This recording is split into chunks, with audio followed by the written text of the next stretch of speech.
black and brown. And they say, oh no, that has nothing to do with race. Yes, and I'm a star in the National Hockey League. And I'm not against hockey, but you know I'm not a National Hockey League kind of player. NBA, that's something else. But it was that sense of solidarity in the cell that made a big difference. And what is so magnificent, there has been thousands of folk who have gone to jail since September 17th, just in America, let alone around the world. Right. And anytime you make that kind of move, you let folk know you're serious. That's what's so beautiful about it. How do we get the media to carry the truth instead of the corporate lies? Yeah, how do we get the media to tell the truth rather than corporate lies? Yeah! You don't? Yeah, I tell you that. The corporate media produces clever gimmicks of mass distraction. Yeah. Okay. They continually downplay the truth. Yeah. And what do we mean by the truth? Well, the condition of truth is to allow suffering to speak. There is no truth in your life, in your family, in your community, in the nation, in the world, unless the voices of suffering are heard. That's why they have a business page in the newspaper, not a labor page. That's right. And if you really want to talk about the suffering and hear the truth in America, then let's have a page on the prison industrial complex. Let's have a page on poor children. Where are their voices? Let's have a page on working people. Let's have a page on the sisters dealing with cowardly brothers engaged in domestic violence. Let's have a page on our gay brothers and lesbian sisters and others who get spit on because they keep a sexual orientation.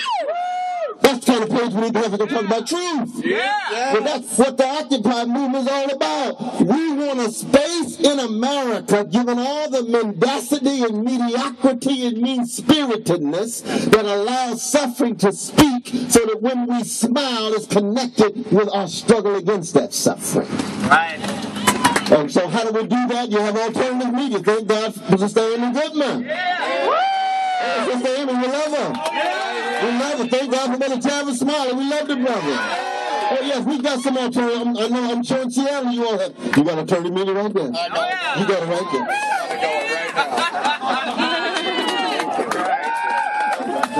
Thank you. Absolutely. I had a question. Yes, good question. Last night, the Seattle Police Department engaged in some rather brutal tactics against Occupy Seattle, to include pepper spraying an 84-year-old woman, a pregnant woman, and 2 members of the clergy.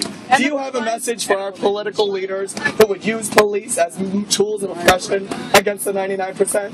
I would say they ought to be ashamed of themselves.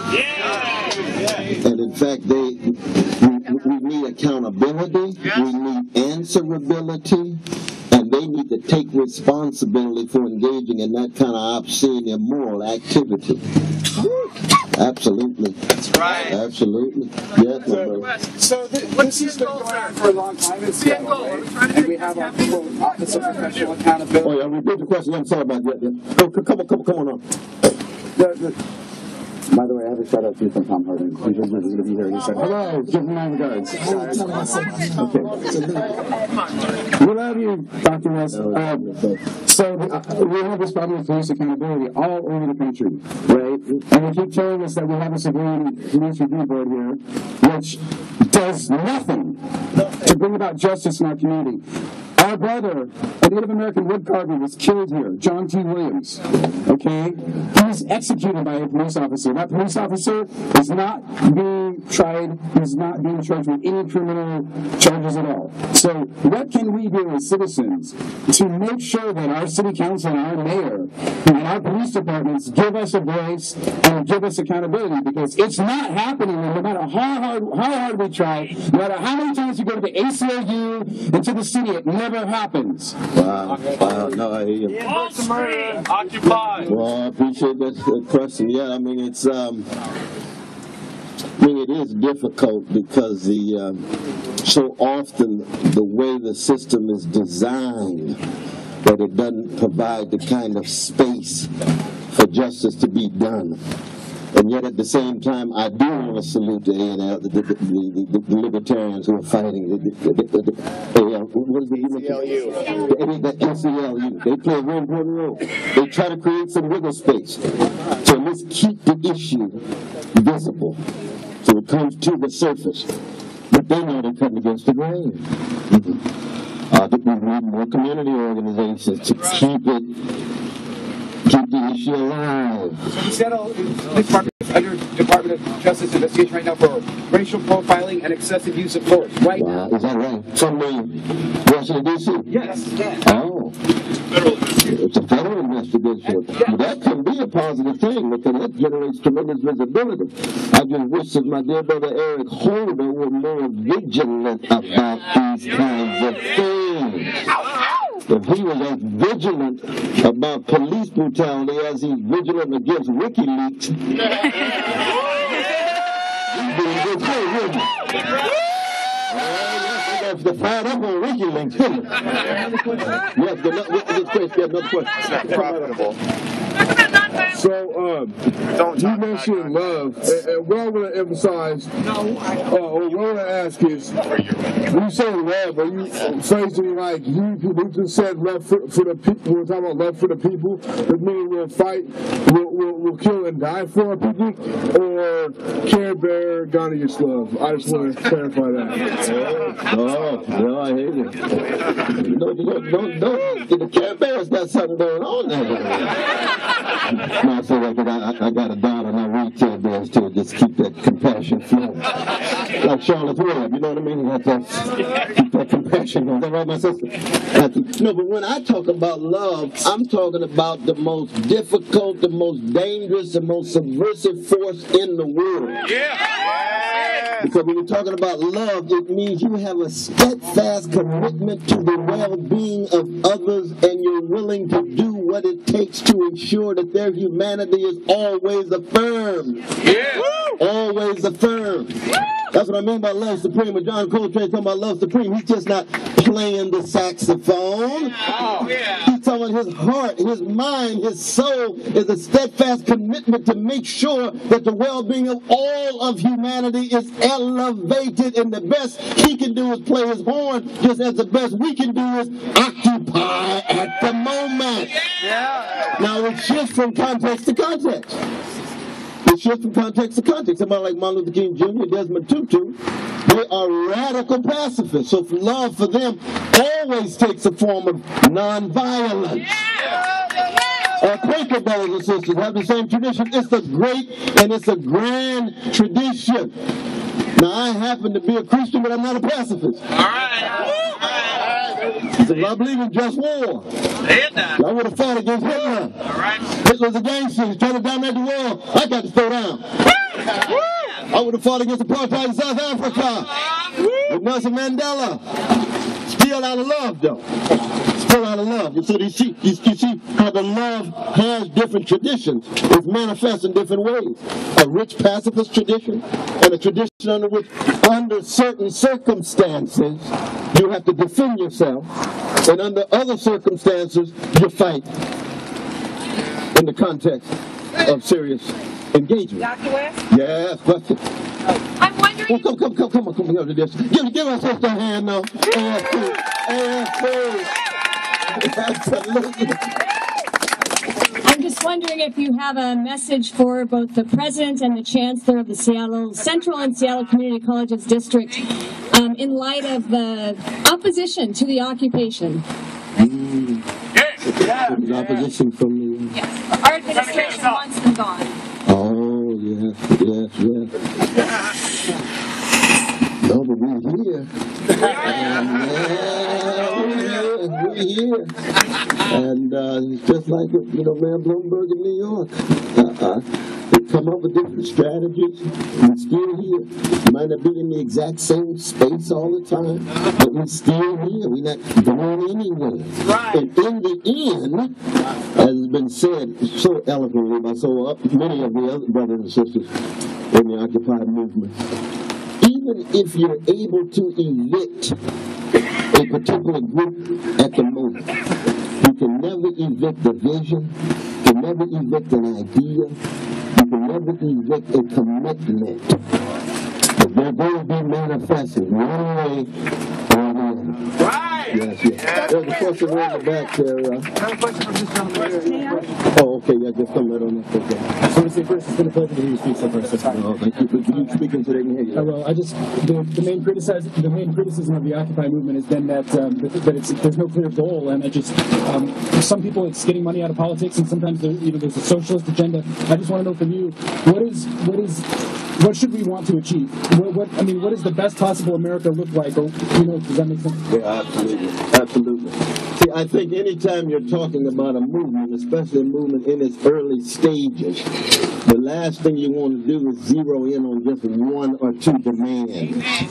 But what we want to do, we want to change the whole ethos of the nation, the whole ethos of the world, and say, you know what? When you think about politics, you ought to think about the connection between public interest and the weak and the vulnerable. For so long, public interest has been hijacked by oligarchs and plutocrats at the top. We talk about the military-industrial complex. Why is there no focus on the innocent civilians who are killed every day with the drones dropping bombs? Well, that's a concern with the weak and the vulnerable. It's wrong. It's immoral. Never touch me. At the same time, in relation to the Wall Street oligarchic plutocratic complex, yes, we need to talk seriously about fundamental democratic accountability of oligarchs at the top. There's a whole host of demands around that issue. But we want to talk about corporate greed in the prison industrial complex. We want to talk about the role of prisons being privatized and put on Wall Street. On the stock market. And we want to talk about the corporate media multiplex and the ways in which it truncates the dialogue and keeps it so narrow that we get tired of having to choose between mean-spirited Republicans and spineless Democrats. We want to talk about campaign reform.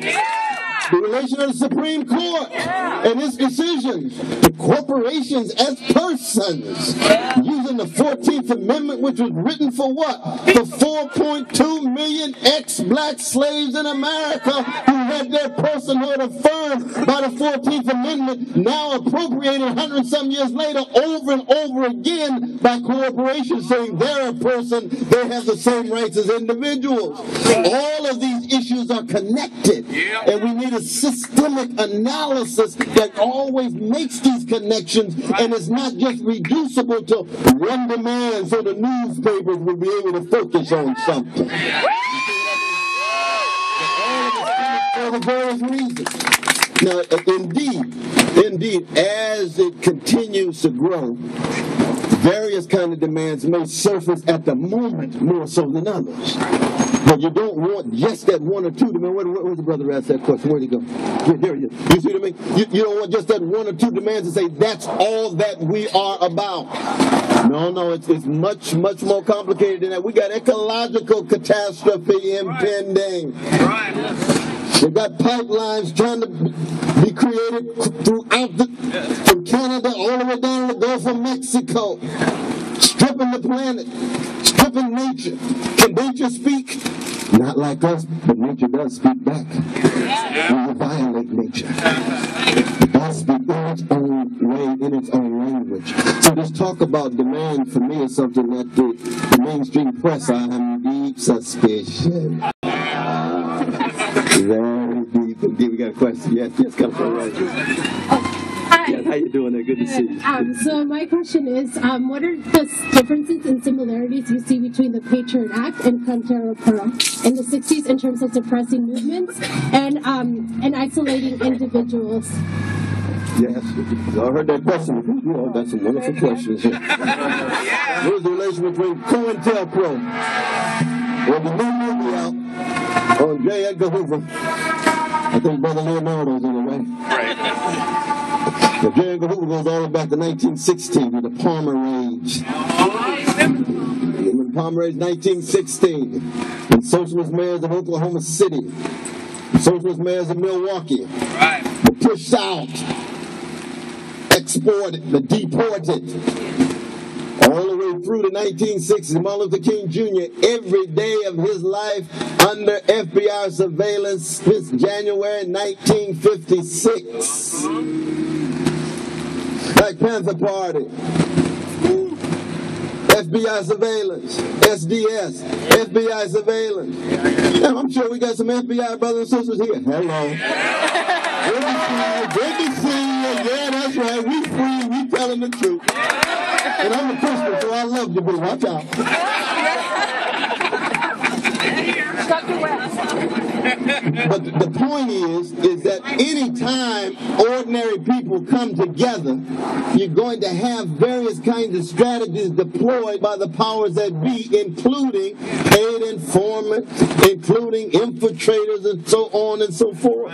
It's a given. And anytime you tell the truth about injustice, and especially anytime you talk about bringing white brothers and sisters, black brothers and sisters, brown brothers and sisters, let us never forget our precious red brothers and sisters and our Asian yellow brothers. Anytime you get people talking about a movement bringing all those folk about, somebody gonna get killed. But some of us are ready to die.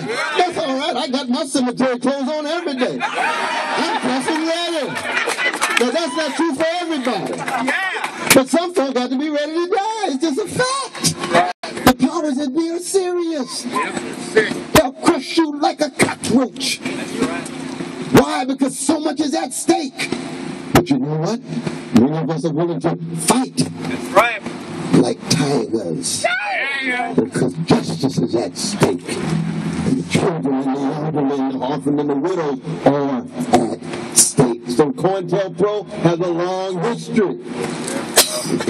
Patriotic Act already in place for violation of rights, invasion of privacy, wiretapping that goes on all the time. Right. And my God, let us not downplay the role of our brown brothers and sisters here, given these deeply racist and autocratic immigration policies. Yes.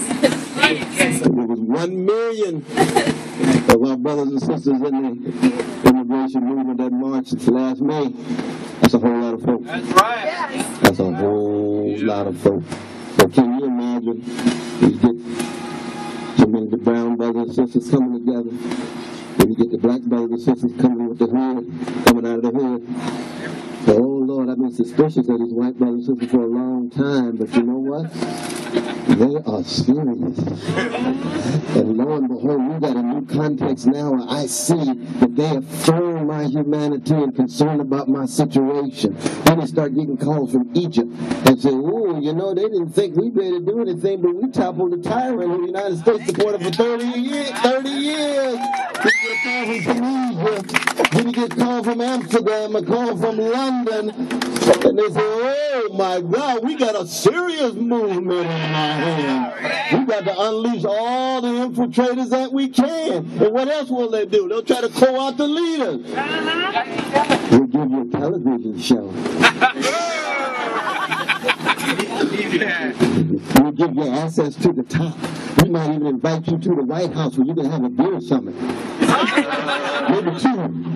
To cool you off. And one of the reasons why it's so very important to look back.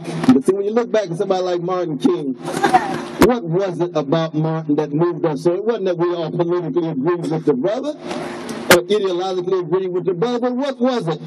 He was never up for sale. That's right. He never caved in. He never sold out. He never gave up. That's called integrity. So whether you agree with him on every issue, one thing you knew was whatever house he went into, it could be a White House, a crack house, your mama's house, he was going to come out with integrity. But that's exactly what a leaderless, leaderful movement is all about. Each and every one of us have to aspire to that same kind of integrity. I didn't say perfection, integrity. Yeah. And when you have that, yes, some will be crushed, some will be killed, some will be lied on, but you can't kill all of us. That's right. You can't lie on all of us in such a way that we accept it. And we can't crush all of us at the same time.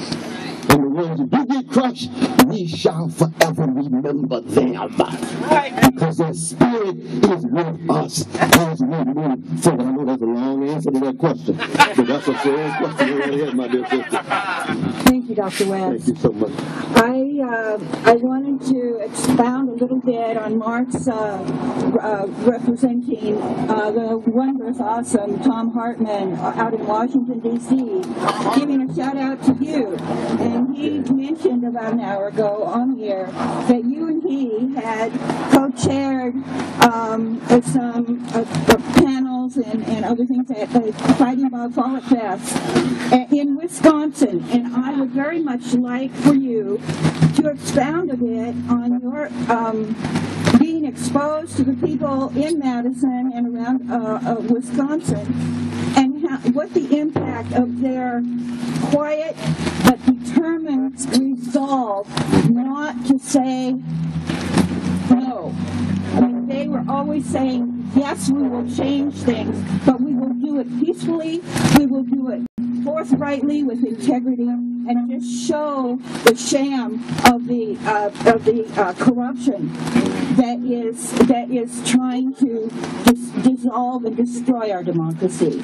And I really appreciate your comments. Yeah, my God, you said it so eloquently. I just want to say ditto and affirm. Of course, I want to say about the top, but there's no doubt that the struggle of our brothers and sisters in Wisconsin played an important role as one of the catalysts for the kind of deep democratic awakening that we're talking about. It was a work that was sustained. They brought in a variety of different organizations, from labor movements, community organizations, they had prophetic religious institutions, they had professors, they had pharmacists, they had firemen. I mean, it was a huge alliance and coalition. There's no doubt about that. And it was so affirmative. And it was affirmative, absolutely, and nonviolent. And nonviolent. So fighting means many things. Fighting means and the Fighting Bob Follett way of approaching things is perhaps more commendable than sheer mindless violence. Oh, no, mindless violence is always to be rejected. Exactly. Always to be rejected. Thank you. Definitely, very much so.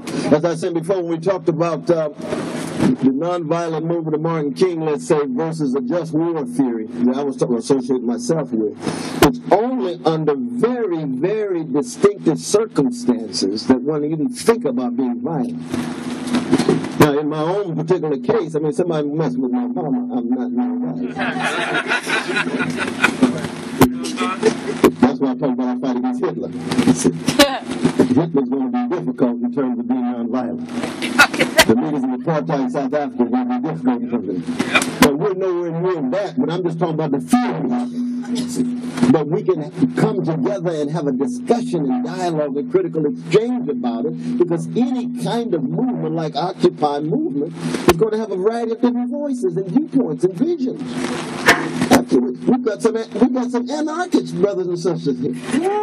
Oh yeah, I love my anarchist brothers and sisters. I'm not an anarchist, but I learn a whole lot from them. Oh yeah, we've got some socialist brothers and sisters here. Oh yes, learn a whole lot from my dear socialist brothers and sisters. We've got some communists. We got the progressives who believe in the mixed economy and the welfare state. Hey, that's fine. We all still together. We got overlap. We might even have some Republicans stumbling by. One was arrested in Portland. One was arrested, an 81-year-old man who was arrested in Portland, who came down to make sure that police brutality didn't happen, was brutalized by police, and when he was interviewed the next day, he said, I'd do it again. You would do it again? I mean, you take a brother like Ron Paul. Now, Ron Paul, he's got a lot of challenges. But he has the courage to stand right there with the mediocre Republican candidates and say, America is an empire. He's right about that. So the government's corrupt. He's right about that. says do away with most of government. He's dead wrong about that. But we got overlap. You see what I mean? That's what movements are. You don't want just a mono-dimensional movement of one particular orientation or party line and all this other mess. We got to be jazz-like. Look at Duke Ellington's band. What is distinctive about Duke Ellington's band? He's one voice among others. Hit it, Johnny Hodges, take it over. Hit it, Gonzalez, take it over. Sometimes Gonzalez might play for 18 minutes, sometimes he play for 2 minutes, depending on what kind of mood he's in. And Duke is supposed to be head, but he's just one voice on the piano. Some nights he has no solos at all, but it's the Duke Ellington band because jazz is deep democratic action in its symbolic form. With every voice, that's the anthem of black people, right? That's what created the democratic form of jazz, even though we in many ways have been the fundamental victims of American democracy, along with our red brothers and sisters, but embracing everybody. And that's what it's about. And when you jazz, like, you got to be self-critical, transparent, visionary, courageous, do your homework, improvisational, spontaneous, disciplined, and have a little style. That's what it is. When I stepped up here, he and I was like, Jimmy, come on, y'all, you know what that means? Child master. That's right, I'm not invoking an entertainer. I'm not invoking somebody walking around with his guitar left-handed. I'm talking about a genius who comes out of a tradition of struggle that's connected to lifting his voice, embracing everybody, and at the same time dealing with the demons inside of him, even as he's trying to keep track of the angels inside of other folks. That's the Jimmy Hendrix we're talking about. That's the Thank you all so very much.